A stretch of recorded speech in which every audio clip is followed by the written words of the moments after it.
The mysterious delivery box. Ethan sat alone at his work desk on Mars Station 12. It was his birthday, but no one remembered. No cake, no calls from Earth, no friends. He had spent the whole day fixing wires and writing reports. The metal walls around him felt colder than usual. As he reached for his hot drink, the door buzzer rang. Confused, he walked over and opened the sliding metal door. No one was there, but in front of him sat a large silver box. It was tall, almost as high as his waist, and glowing softly with a blue light. There was no name, no note, no sound. "What the?" Ethan whispered. He looked left and right. The hallway was empty. He bent down to examine the box. It didn't have any normal locks or buttons, just a glowing panel on the top with a small blinking light. He tapped it. Suddenly, a soft humming sound filled the air. The top of the box opened, slowly like petals of a flower. Mist came out, cold mist, and then he saw her. Inside the box lay a beautiful alien woman. She had soft, smooth purple skin that shimmered under the station lights. Long silver hair flowed behind her like liquid metal. Her arms were folded over her chest, and a thin silver cloth wrapped around her body. She wasn't moving. Ethan's heart jumped. Is she alive? He leaned closer, afraid to touch. She looked peaceful, like she was sleeping. On her wrist was a metal bracelet with strange symbols, and just beside her head, a card. To Ethan, from the Zolari Empire, happy birthday. What the hell is this? He whispered. Was this some kind of joke? He looked back at her face. Her lips were slightly open. She looked perfect. Not like a robot. Not a doll. She was real. Suddenly, her eyes opened. Ethan jumped back. Her eyes glowed a soft blue. She blinked, confused, looking at him, then around at the room. Her body shook a little and she tried to sit up but looked too weak. Ethan rushed to her side. No, it's okay. You're safe, he said quickly. He reached out his hand, unsure if she'd understand. She looked at it, then slowly placed her hand in his. It was warm. She tried to speak. Her lips moved, but no sound came. Ethan frowned. Can you talk? She touched her throat and shook her head slowly. Her eyes looked tired, scared. It's okay. You're not in danger, he said gently. He helped her out of the box. She was light, like she hadn't eaten in days. He sat her on his bed and wrapped a blanket around her. I don't know who sent you or why, he said, sitting down across from her. But I'm not going to hurt you. My name's Ethan. She looked at him, then pointed to herself. She opened her mouth again but stayed silent. Are you mute? He asked softly. She didn't answer, only lowered her eyes. Ethan sighed. He got her a bottle of water and placed it in her hands. She stared at it for a long time, then carefully sipped. Her hands trembled. Where did you come from? He asked. Did they send you here as some kind of gift? He felt strange saying it out loud. The idea was ridiculous. No one just sent people like presents. The woman looked at him, then at the silver box, and then turned away. She curled into the blanket, silent, her body shaking. Ethan stood up and paced the room. He tapped into his comms panel and tried to scan the delivery logs, but there was no record of any delivery. Nothing was logged. It was like the box appeared out of thin air. He looked back at the woman. She was now lying on her side, staring at the wall. Something was wrong. Someone had sent her here. But why? Who was she really? And most important of all, what did they expect him to do with her? The alien woman didn't speak the next morning. Ethan found her sitting on the edge of his bed, the silver blanket still wrapped around her like a protective shell. Her eyes were wide and alert, but her lips stayed sealed. She watched him quietly, following every move like she was trying to learn something. Ethan placed a tray of food on the table, some bread, fruit, and water. He stepped back, unsure how she'd react. She stared at the tray for a long time, then slowly walked toward it. Her steps were quiet, graceful. She picked up a piece of fruit, sniffed it, and took a tiny bite. "Good," Ethan said with a smile. "It's safe. Human food. You need energy." She gave no response, but finished the fruit carefully, piece by piece. Ethan sat across from her, trying to study her face. She looked young, maybe in her 20s. Her skin shimmered faintly under the room lights. Her silver hair had strands that glowed, almost like wires. She wasn't like any alien he had seen in the files. She was something new, something rare. He picked up a pen and paper. He drew a stick figure of himself and wrote Ethan underneath. He pointed at the drawing. "Ethan." Then he pointed at himself. "Ethan." She blinked slowly. Then she pointed at him too. "Ethan." His heart skipped. "Yes, Ethan. That's me." She stared at the pen, then took it gently. Her hand trembled as she drew a circle and a small shape beside it. She hesitated, then wrote something that looked like a name. The letters were shaky. It read, Zerai. Ethan read it aloud. "Zerai. That's your name?" She nodded. A strange emotion passed between them, just one name, and the distance felt smaller. For the rest of the day, they used simple drawings and signs. Zerai was a fast learner. She copied his hand movements and even started mimicking how he used tools. Ethan showed her how to say basic, words like food, water, and safe.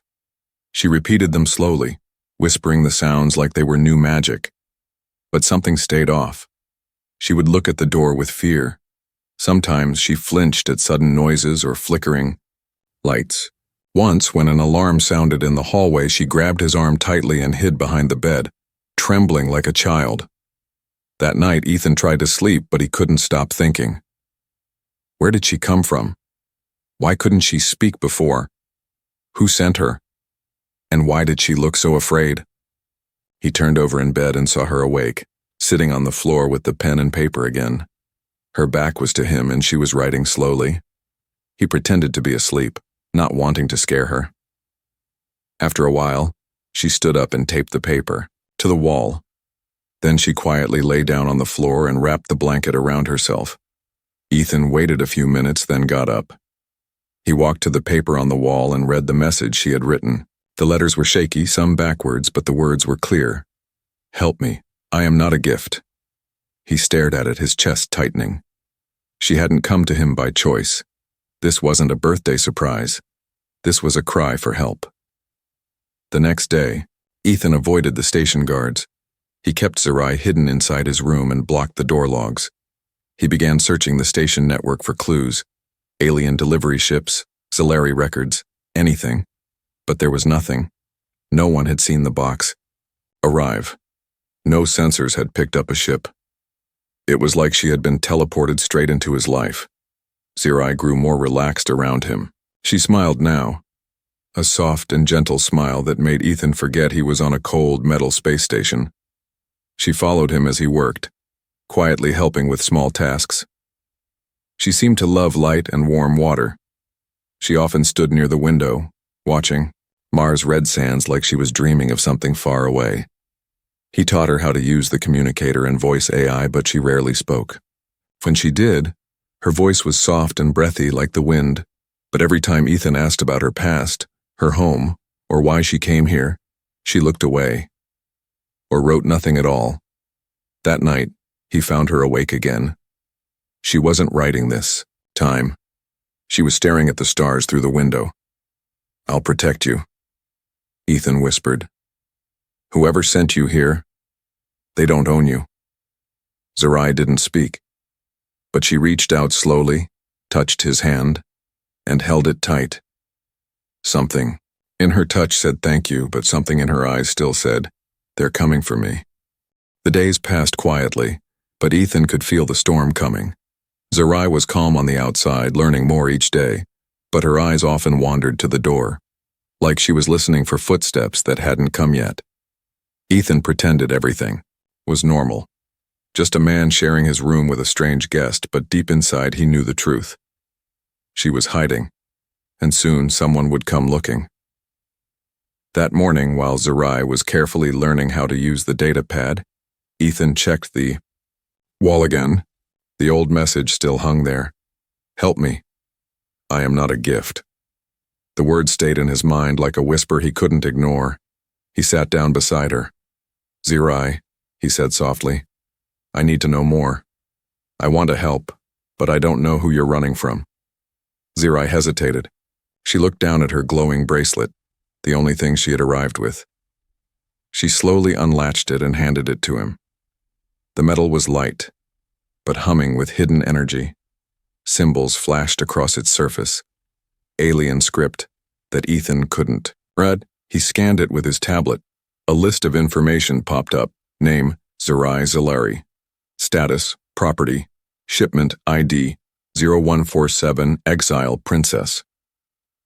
Ethan's eyes widened. Princess, he whispered. Your royalty? Zerai flinched. You were sent here as punishment, he said, putting the pieces together. Not a gift. An exile. She nodded once. Her fingers shook. Ethan rubbed his hands through his hair. But why would they do that? What did you do? Zerai picked up the pen again. She wrote slowly. Refused marriage to a warlord. Said no. Ethan stared. So they gave you away, like trash, just for saying no? She added another line. They called it justice. Shame. I was silenced. Ethan felt heat rise in his chest. The thought of someone as gentle and intelligent as Zerai being treated like this, it made his fists tighten. No one should be owned. Not by a king, not by a warlord, not by anyone, he said, voice trembling with anger. Zerai reached out and touched his hand again. Her eyes looked softer now, but something dark still swirled inside them. Later that evening, Ethan made a decision. He used his clearance to access the Mars station's deep archives. An illegal move, but he had to know more. He searched for the phrase, Zalari Exile Princess, and found a file locked behind Imperial encryption. With a few tricks he had learned in his early tech days, he broke through the first layer. What he found made his stomach turn. The file was a punishment log, listing details of her crime, refusing a diplomatic union, disrupting peace talks, and spreading rebellious ideas to younger alien women in her court. As punishment, she was marked mute, tagged with a slave-class ID, and teleported to a low-threat species colony, Earth's Mars station. The last line chilled him. Subject is not to be returned. Let the human learn her silence. Ethan sat frozen in his chair. They didn't just send her here. They wanted her to disappear. Zerai appeared behind him quietly. She looked at the screen and understood. She had seen those records before. She knew she was never meant to return home. Ethan turned to her. Do you want to go back? She slowly shook her head. Do you want to speak again? He asked. She hesitated longer this time. Then she placed her fingers gently on her throat. After a pause, she whispered one word. Yes. It was the first time she had used her voice with hope. Ethan smiled. Then we'll find a way. I'll help you get your voice back. I don't care if they don't want you to speak. You deserve to speak. You deserve everything they tried to take from you. Zerai's eyes glistened. She stepped forward, and for the first time she hugged him, not out of fear but out of trust. That night, while Ethan slept lightly, Zerai sat beside the wall, holding the silver bracelet. She stared at it, remembering her palace, the throne, room, the voice she once had, and the moment they took it all away. She held the pen again and wrote something new. He sees me, not as property, not as problem, but as person. She folded the paper and placed it gently beside Ethan's pillow. The next morning, Ethan woke up to a strange noise. Footsteps. Outside his room, but not human. The footsteps outside Ethan's door were slow, heavy, and unfamiliar. Not the light boots of station workers, but deeper, heavier thuds like something metallic dragging across the floor. Ethan sat up quickly, heart pounding. Zerai stood near the window, motionless. Her eyes were wide, her body still as stone. She had heard it too. Ethan reached for the small screen on the wall. The hallway camera was offline. Strange. All cameras on Mars Station were supposed to run non-stop. Now only black static flickered. Then, a soft sound, a faint clicking. Someone was scanning his door from the outside. Zerai rushed toward him, grabbing his arm, eyes full of fear. She pointed at the bracelet on the desk, the one that once marked her as property. Ethan understood at once. "They're here," he whispered. They tracked it. He grabbed the bracelet, opened the maintenance panel on the wall and stuffed it deep inside the wiring before sealing it shut. Then he turned to Zerai. "Stay calm. I'll handle this." The door buzzed. "Ethan Cade," a cold voice called, through the speaker. "This is Security Division 3. Open the door." Ethan pressed the intercom. "There must be a mistake. I didn't call security." "This is not a routine visit," the voice replied.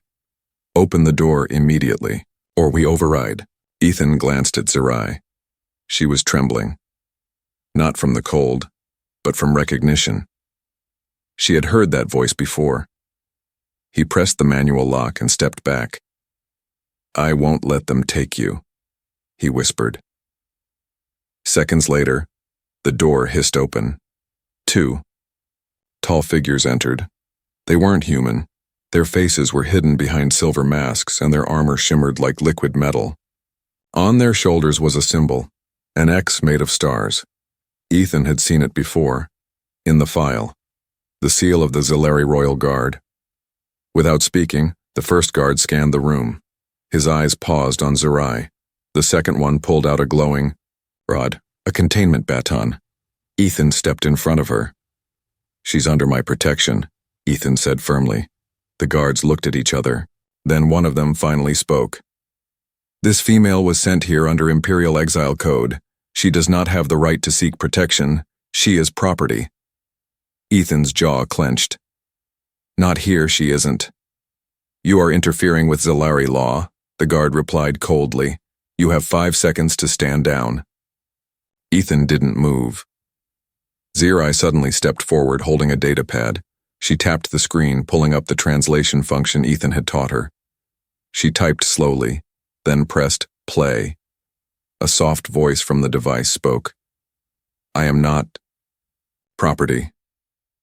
I am not a gift. I am a person." The guards paused. Ethan smiled. "She just said more than your empire ever let her." The first guard raised his baton. "Final warning." But then, something unexpected happened. Zerai's body began to glow. Not brightly, but softly. Her skin shimmered with pale light. The air around her rippled. Ethan stepped back, eyes wide. The guards froze. She raised her hand and a small orb of energy formed at her palm. Blue, gentle, controlled. "I didn't know you could do that," Ethan whispered. She didn't look at him. She was focused, calm. The guards raised their weapons, but before they could strike, the energy from her palm spread into the floor like mist, turning solid metal into glass like ice beneath their boots. One slipped. The other dropped his weapon. Ethan grabbed Zerai's hand. "Come on!" They ran through the hallway. Station lights flickered. Alarms screamed, but no one else came. The security system had been disabled. This wasn't a public arrest. This was a quiet retrieval mission. They wanted her taken silently, without questions. They raced toward the engineering bay. Ethan swiped his access card, opened the hatch, and pulled her inside. "We can't stay here anymore," he said, breathless. "I'm not letting them take you back.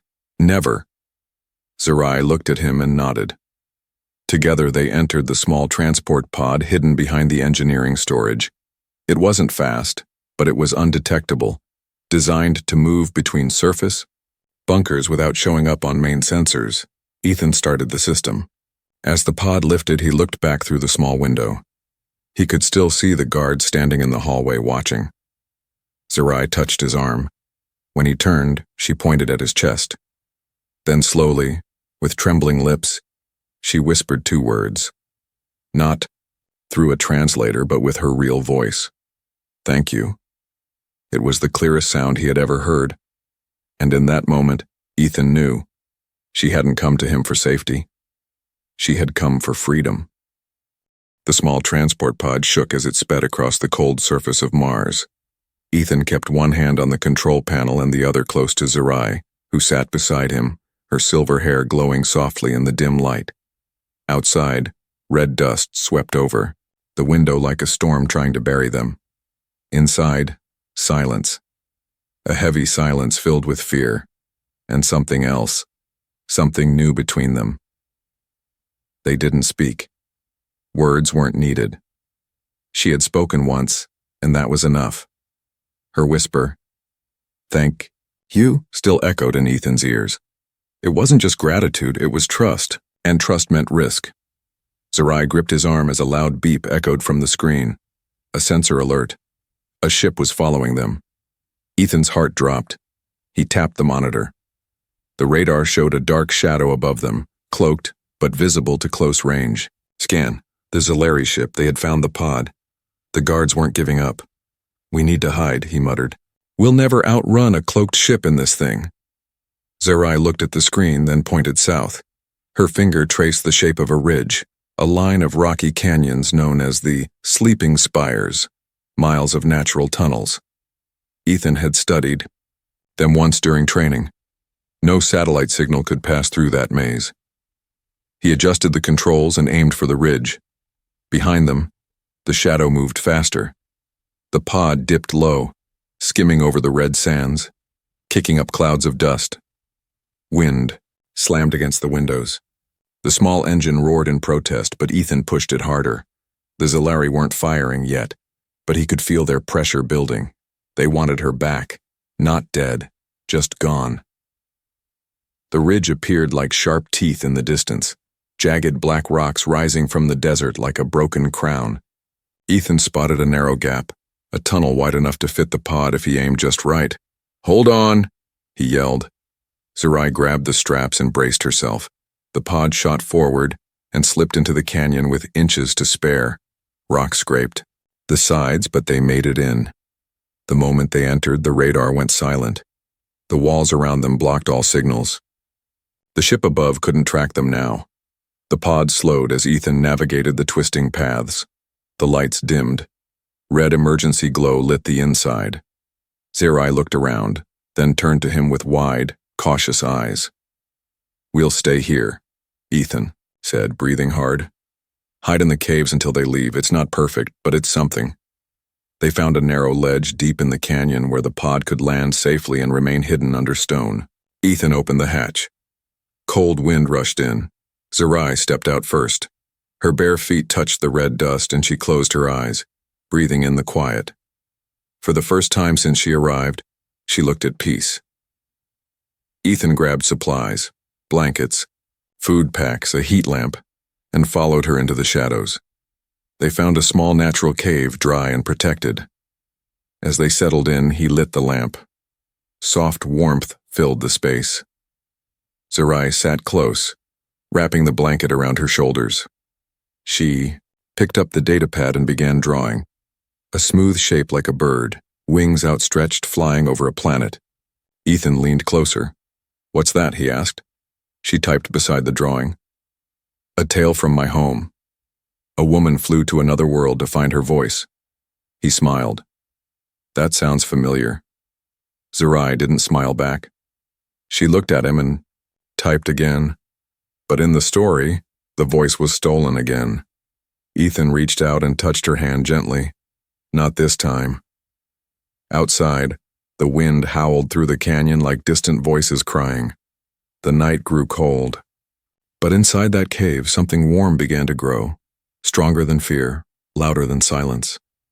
They shared stories using drawings, simple words, and moments of quiet understanding. Ethan learned about her world, the royal courts, the strict laws, the heavy chains hidden beneath golden clothes. Zerai had lived in a palace but never tasted freedom. She had been praised, dressed, and ordered like a tool. And when she resisted, they erased her voice and cast her away. Now she was here, on a dry red planet in a rocky cave, with a human who had no crown, no power, but who listened. Zirai pointed at her throat and whispered again. Just one word. Softly. Free. Ethan's eyes burned. Not from the dust, but from something deeper. He looked out of the cave, up at the stars. They'll come again, he said. Next time, stronger. Zirai nodded. She understood. But she didn't look scared. She looked ready. The next morning, silence wrapped the canyon like a blanket. The wind had stopped. Even the dust seemed to wait. Ethan sat at the edge of the rocky ledge, staring at the sky. No ships, no sound, just stillness. But he didn't trust it. He knew the Zalari weren't gone. They were patient, watching, waiting for one mistake. Behind him, Zirai moved quietly. She had wrapped her blanket like a cloak and stood barefoot in the red dust, looking stronger than ever. Her fear had turned to focus. Her silence had become something sharp, like a sword held close. Ethan turned to her. We can't hide forever. Zirai nodded. She picked up the datapad and typed, They will not stop. He looked back toward the pod. Then we go to them first. Zirai raised her brows. It was the first time she looked unsure. I'm not letting them take you, he said firmly. Not while I'm breathing. Zirai slowly reached for his hand. Her fingers curled around his, and he saw something in her eyes. Not fear, not sadness, but something close to respect. Trust. An hour later, the pod was flying again. Ethan didn't head for the base. He aimed for the old mining tunnels near Mars Ridge 9. That place had been abandoned for years, but Ethan had worked there once. Deep inside those caves, beneath the rock, was a hidden communications chamber, once used for secret testing. It had a long-range relay system that could send signals past Zalari jammers. We'll call for help, he said. Not from Earth, not from Mars Command, from someone the Zalari fear. Zirai tilted her head. The Garlock Union, Ethan said. Enemies of the Zalari Empire. They don't care about human, but they hate the people who sent you here. Zirai's eyes widened. She tapped the pad. If they answer, I will be hunted forever. Ethan looked at her. You already are. They reached the mining entrance just as the sun began to rise over the Martian sky. The orange glow stretched across the rocks like fire. They entered the dark tunnel, guiding the pod into the old shafts until the walls swallowed all light. Inside, the air was still, thick with old metal dust and silence. Ethan powered the pod down and pulled open the hidden panel in the wall. Behind it, wires and switches blinked faintly. Still working. He smiled. We can reach them from here. Zirai sat beside him as he connected the relay. A small screen lit up. Ethan entered an old code, one not used in years, passed through whispers and warnings. It pinged once. Then again, finally, connection established. A voice crackled through the speaker. Unknown relay. State identity. Ethan leaned forward. Human engineer, Ethan Cade. I'm with an escaped exile of the Zalari Empire. She seeks protection. Silence. Then, static. Then a new voice. Cold, deep, powerful. Speak the exile's name. Zirai stepped forward.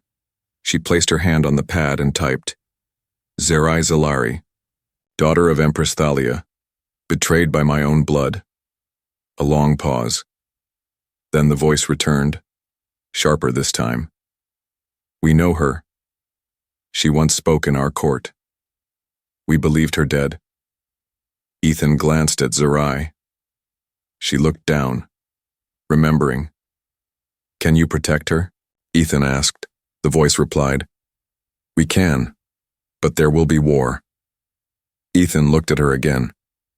Zirai, if we do this, your people will come with weapons. This won't just be about you anymore. She didn't blink. She typed just 3 words. Then, let them. Suddenly alarms blared. Ethan turned to the pod's scanner.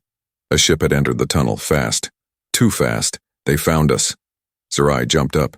She didn't run. She turned to the panel and typed something quickly, sending a last message through the channel.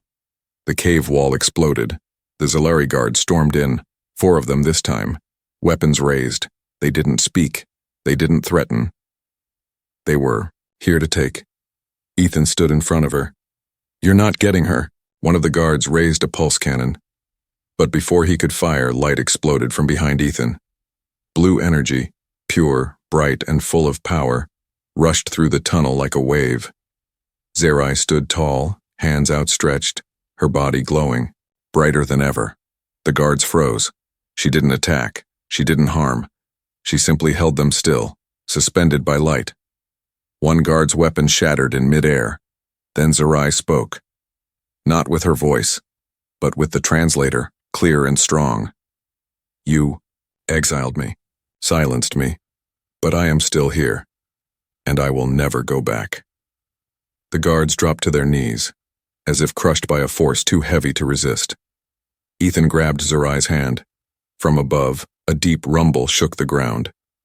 Another ship had arrived, but this one was not Zalari, the Garlock. They had heard her cry, and they had come. The sky above Mars cracked open with thunder. The Garlock ship descended like a dark star, blocking out the rising sun.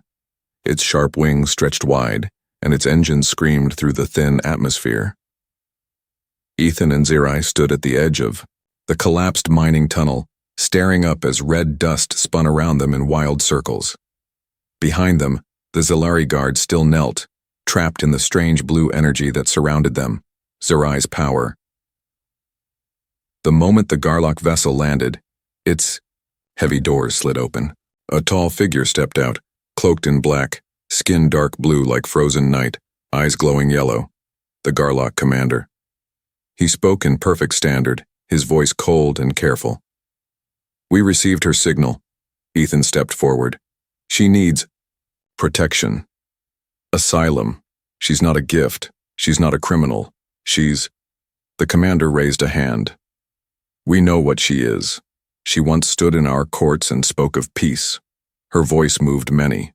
Her disappearance was a loss to all." Zerai walked forward, calm and straight-backed. The red wind tossing her silver hair behind her like a banner. She stopped only inches from the commander. "I will not go back," she said. Her voice was quiet but steady now, clear and beautiful. "I will not wear a crown. I will not be sold." The commander bowed his head slowly. "You have our word, but where will you go?" Ethan turned to her. His heart beat faster. This was the moment. The Garlock could take her across the galaxy. They could hide her forever, keep her safe, give her freedom. But Zerai did not move toward them. Instead, she looked at Ethan. "I spoke once," she said, her voice trembling now, not with fear, but feeling. "Then they silenced me. But you listened." Ethan's throat felt dry. "You don't owe me anything." She shook her head. "I know, but I choose." He blinked. "Choose what?" She took his hand. "I choose to stay." The Garlock commander raised one brow. "You would stay on a mining planet? With a man who owns no power, no rank?" Zerai turned to him, her hand still in Ethan's. "He gave me more than any empire. He gave me a name without chains." Ethan's voice cracked. "Zerai, if you stay, they'll never stop. The Zalari might come again. I can't fight them alone." She looked into his eyes. "We won't be alone. Not anymore." Behind them, the captured guard struggled. One of them managed to speak through the pressure holding him down. "You think they'll let this go? You betrayed blood. You'll bring war." Zerai walked up to him, slowly, and knelt beside him. "I am not your blood anymore," she whispered. "I am my own." The Garlock commander smiled faintly. "Then let them come. We enjoy war." He nodded to his crew. "Take the message to the Empire. Tell them the exile chose her path, and she is no longer alone." His ship lifted moments, later leaving behind only silence. Zerai and Ethan stood on the rocks side by side watching the sky. The days that followed were not easy. The station leadership asked questions. Ethan was demoted for unauthorized use of comm systems, but many workers whispered that he had done something brave. The Zalari filed complaints, but the Garlock Union stood behind Zerai's protection, and no war broke out. Not yet. Zerai stayed in Ethan's quarters, not because she had to, but because she wanted to. She fixed broken circuits, learned the language better each day, and spoke more freely, sometimes even laughing, softly, but real. One night as they watched the stars from the small window, Ethan turned to her. "Do you miss your world?" Zerai thought for a moment, then shook her head. "I miss the sky," she said, "but not the cage beneath it." Ethan smiled. "Well, Mars has plenty of sky. It's just a little dusty." She leaned her head on his shoulder. "I like the dust," she whispered. He laughed, gentle and warm. "Then I guess we'll make a life in it."